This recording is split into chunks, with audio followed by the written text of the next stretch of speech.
नित्यश्रीरस्तु नित्यमङ्गलानि भवन्तु श्रीमन्तो महान्तो नागृह्णन्तु तथास्तु।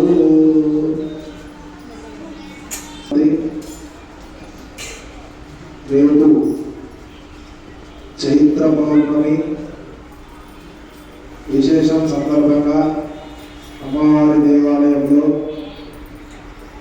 మూలమంత్ర యాగం నిర్వహించడం జరిగింది. అందరి అమ్మవార్లకి మహామంత్రం మూలమంత్రం ఓం ఐం హ్రీం శ్రీం శ్రీమాత్రే నమః. ఈ మంత్రాన్ని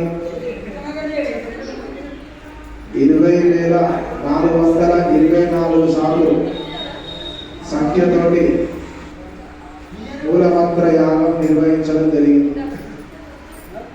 రేపు ఉదయం 6 గంటల సమయానికి పూజా కార్యక్రమం ప్రారంభం కావచ్చుంది. గణపతి పూజ, పుణ్యావచనము, నవగ్రహ పూజ, సర్వతోభద్ర మండల సహిత శ్రీ సూక్త విధానేన అమ్మవారి